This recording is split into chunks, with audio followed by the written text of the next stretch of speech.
Thanks for joining. We are on day 56 of our Bible in a Year series. We are continuing on through Deuteronomy, about halfway through Moses' second of three speeches that he is giving, and sermons, I guess you could say, he's giving.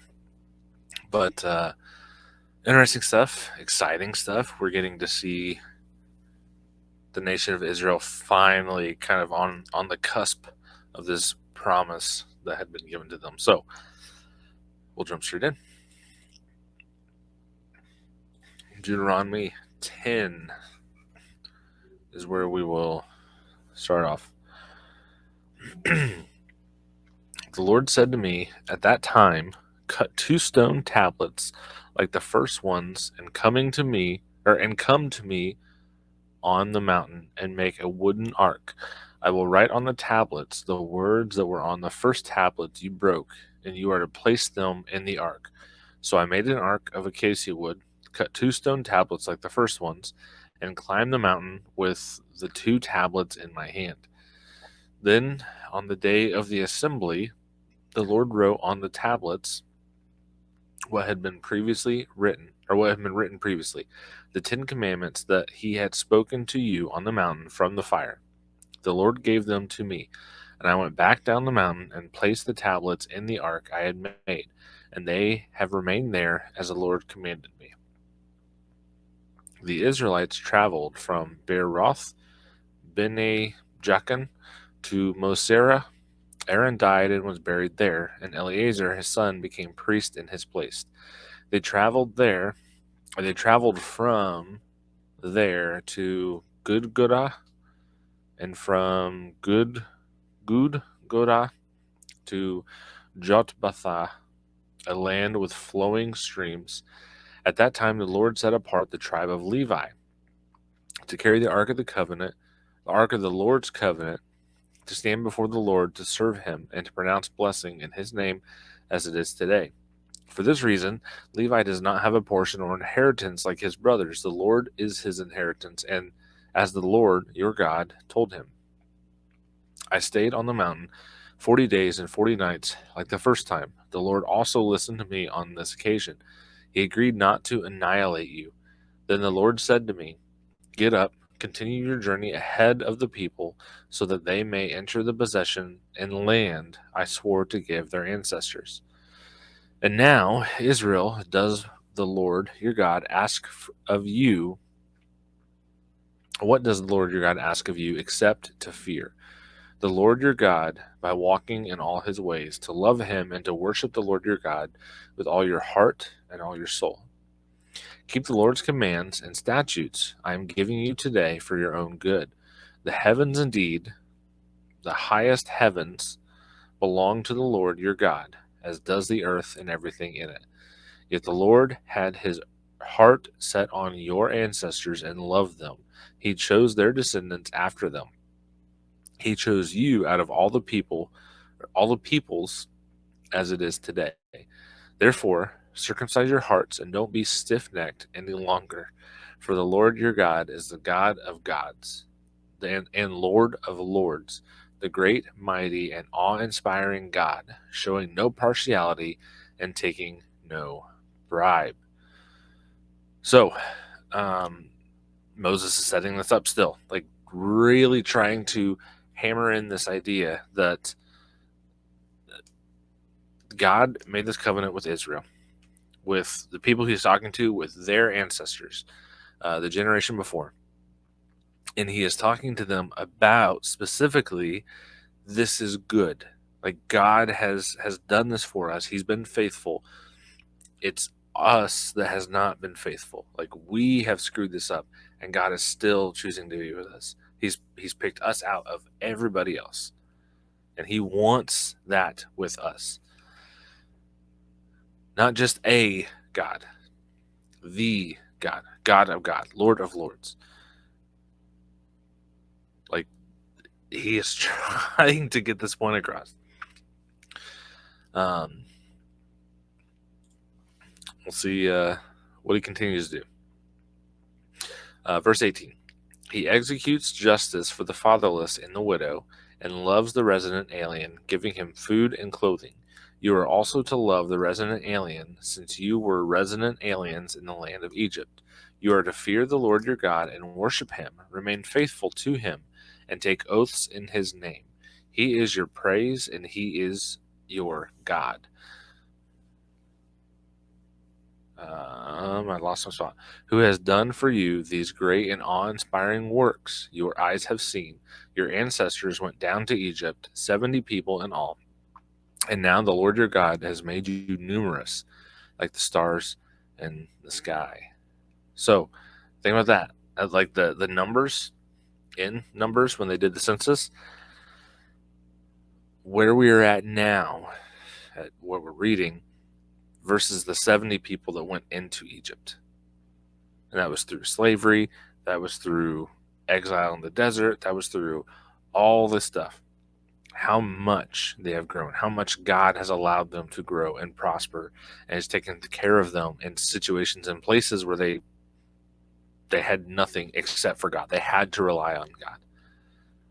And they have prospered, and they have just absolutely flourished. It's the point he's getting across here. Okay. Chapter 11.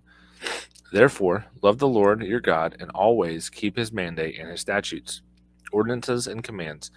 Understand today that it is not your children who experience or saw the discipline of the Lord your God.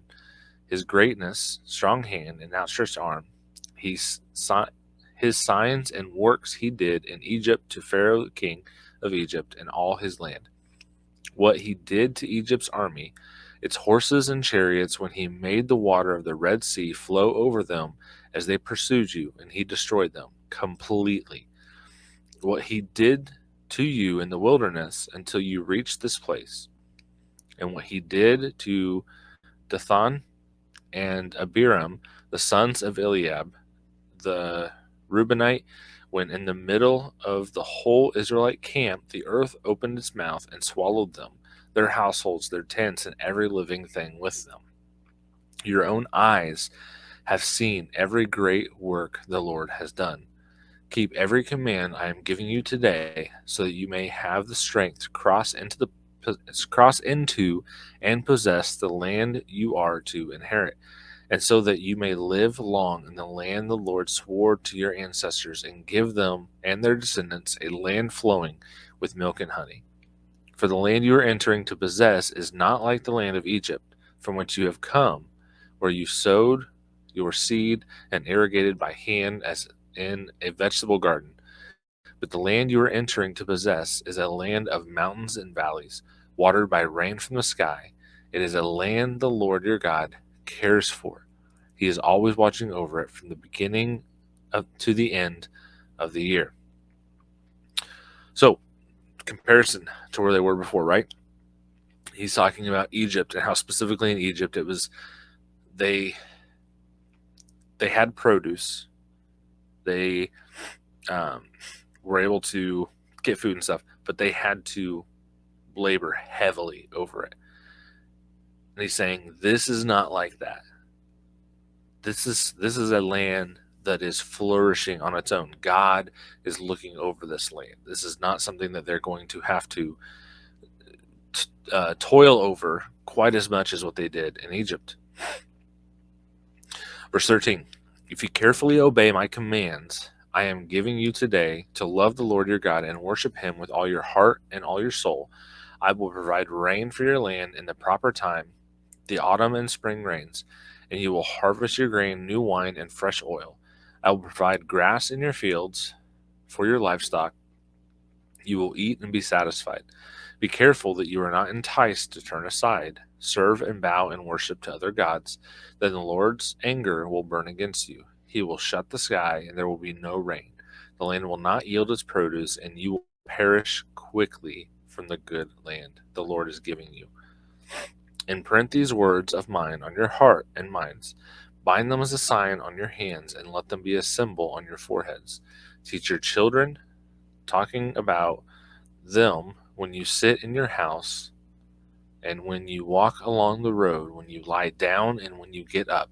Write them on the doorposts of your house and on your city gates, so that as long as the heavens are above the earth, your days and those of your children may be many in the land, for the Lord swore to give your ancestors. Um, uh, may be many in the land the Lord swore to give your ancestors. For if you carefully observe every one of these commands I am giving you to follow, to love the Lord your God, walk in all his ways, and remain faithful to him, the Lord will drive out all of these nations before you, and you will drive out nations greater and stronger than you are. Every place and um, every place the sole of your foot treads will be yours. Your territory will extend from the wilderness to Lebanon, and from the Euphrates River to the Mediterranean Sea. No one will be able to stand against you. The Lord your God will put fear and dread of you in all the land where you set foot, as he promised you. Look, today I set before you a blessing and a curse.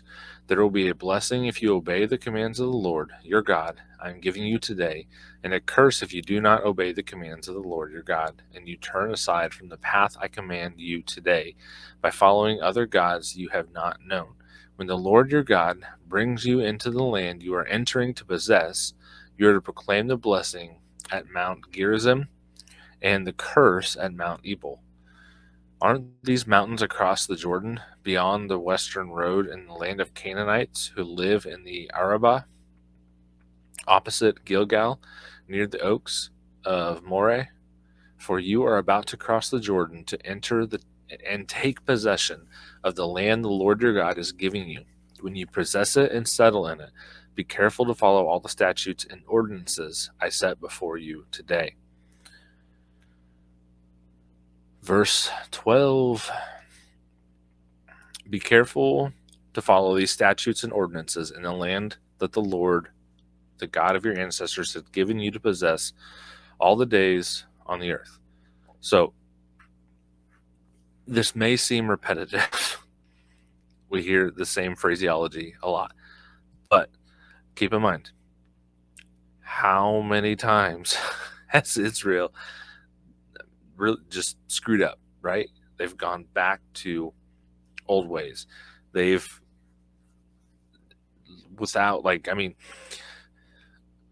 we've lost track of the number of times that they said that they wish they would have just stayed in Egypt. They said it would have been better if they just stayed in Egypt, right? So this is necessary to continuously repeat this. And I understand why Moses would continuously repeat this.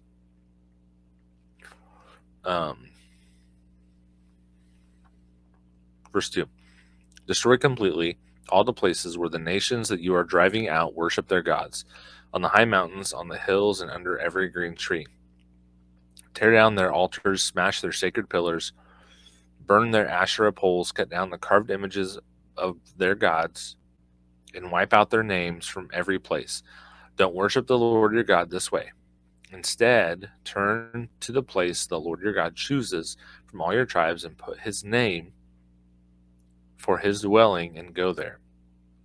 You are to bring there your burnt offerings and sacrifices, your tenths and personal contributions, your vow offerings and freewill offerings, and the firstborn of your herds and flocks. You will eat there in the presence of the Lord your God and rejoice with your household and everything you do, because the Lord your God has blessed you. You are not to do as we are doing here today. Everyone is doing whatever seems right in his own sight. Indeed, you have not yet come into the resting place, the inheritance the Lord your God is giving you. When you cross the Jordan and live in the land the Lord your God is giving you to inherit, and he gives you rest from all the enemies around you, and you live in security, then the Lord your God will choose the place to have his name dwell. Bring there everything I commanded you, your burnt offerings, sacrifices, offerings of the 10th personal contributions, and all your choice offerings you vow to the Lord. You will rejoice before the Lord your God, you, your sons and daughters, your male and female slaves, and the Levite who is within your city gates, since he has no portion or inheritance among you, Be careful not to offer your burnt offerings in all the sacred places you see. You must offer your burnt offerings only in the place the Lord chooses in one of your tribes, and there you must do everything I command you. But whenever you want, you may slaughter and eat meat within any of your city gates, according to the blessing the Lord your God has given you. Those who are clean or unclean may eat it, as they would a gazelle or deer. But you must not eat the blood. Pour it on the ground like water. Within your city gates you may not eat the tenth of your grain, new wine, or fresh oil, the firstborn of your herd or flock, any of your vow offerings that you pledge, your freewill offerings, or your personal contributions. You are to eat them in the presence of the Lord your God at the place the Lord your God chooses. You, your son and daughter, your male and female slaves, and the Levite who is within your city gates. Rejoice before the Lord your God in everything you do, and be careful not to neglect the Levite as long as you live in your land. When the Lord your God enlarges your territory as he promised you, and you say, I want to eat meat, because you have a strong desire to eat meat, you may eat it whenever you want. If the place where the Lord your God chooses to put his name is too far away from you, you may slaughter any of your herd or flock he has given you, as I have commanded you, and you may eat it within your city gates whenever you want.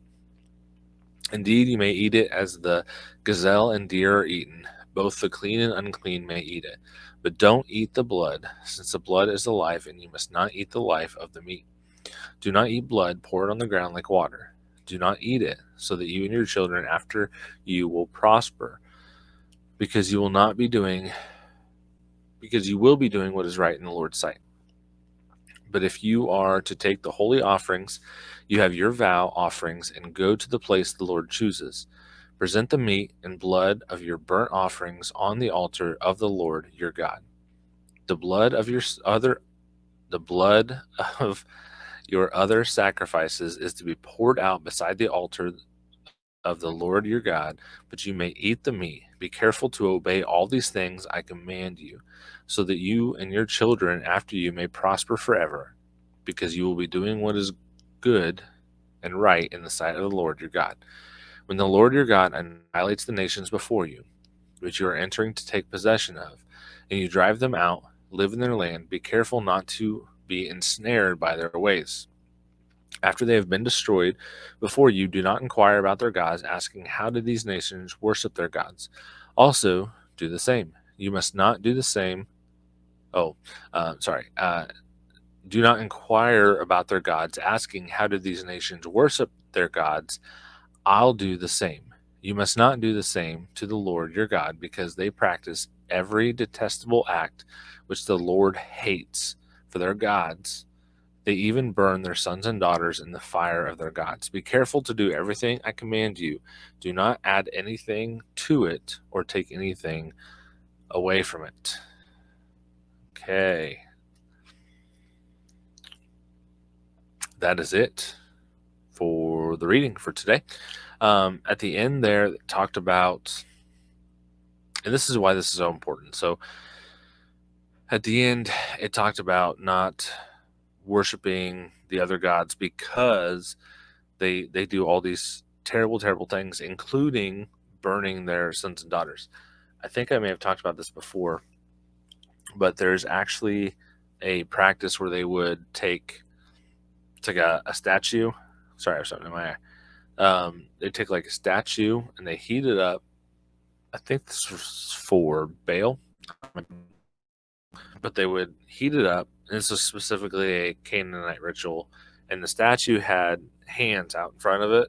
If you're watching online, you can see kind of how I have my hands, and the whole thing would get red hot, and they would put their babies in the hands of the statue, and then they would either pass away there in the hands because of the heat, or they would roll off into the fire. And yeah, and this was terrible stuff, and God was telling them, do not worship me this way.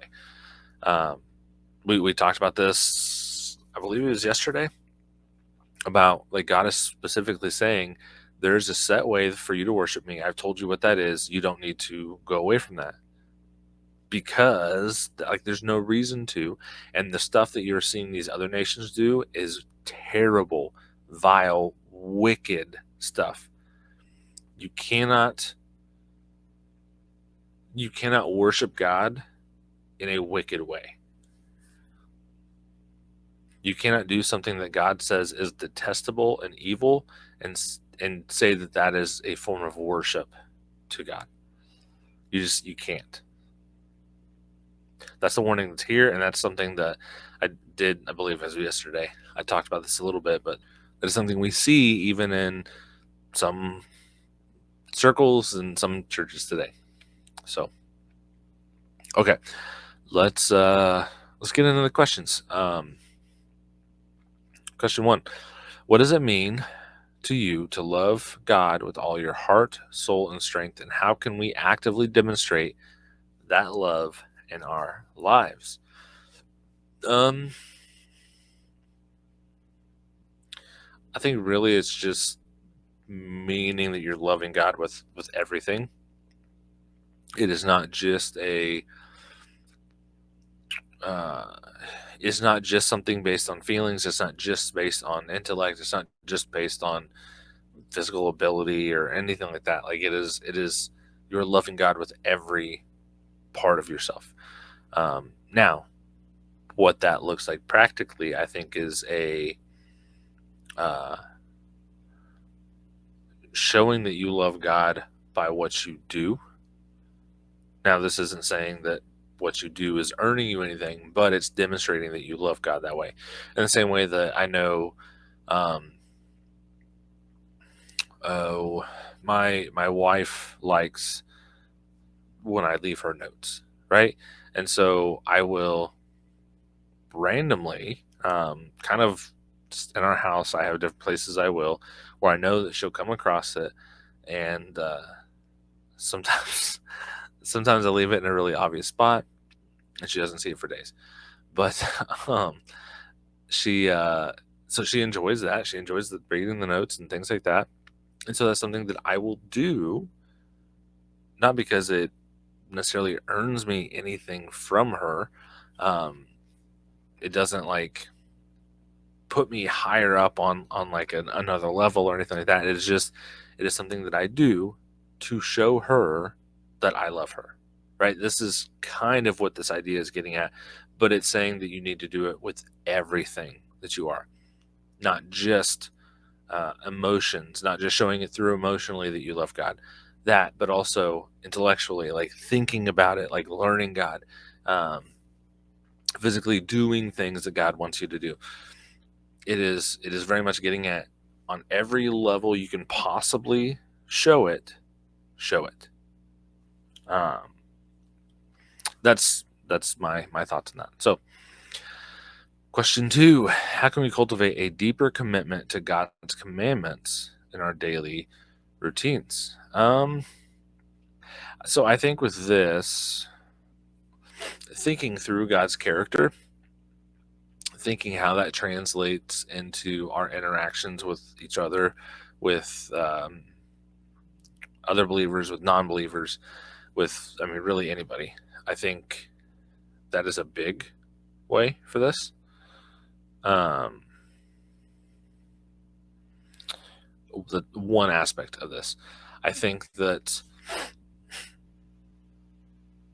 obeying the actual commandments. Now, we're not bound by the law to do this, but I do think that just general rule, like it's a good idea. These are good things that if you follow, you're going to live a much better life, much more fulfilled life, a much happier life. But these are things you can think ahead, figure out how to not only do this just for yourself personally, but as you interact with others, how to show love to people, how to, what we see in the New Testament, the fruit of the Spirit, right? Love, joy, peace, patience, kindness, goodness, faithfulness, gentleness, self control. Um, how can we demonstrate those in our everyday? Question 3: what blessings have you experienced as a result of living in obedience to God, and how can sharing those stories encourage others? So I talked about, I believe this was yesterday too, about when we first moved to Georgia, moved across the country, and even though things seemed to be going against us doing that, we did what we felt God wanted us to do. And even when things got hard, he still honored that, and he provided a way for, in that instance, it was, our rent. I think showing things like that, talking about things like that, it's helpful, because then other people can see that, and then maybe they start to look for some of that in their own life, and that may help them to see things that they didn't previously see, recognize things they didn't previously recognize. I think also it helps them just to build their faith, to see, like, this isn't just stuff that God did in the Bible. Like, we see God doing this now. We see God working in people's lives like this, right? So that may help to encourage them um, to hold fast and have faith there in God and whatever their situation is. But yeah, that's it for today. So appreciate you listening, watching. Don't forget to like, comment, subscribe, all of that fun stuff. I love hearing from people.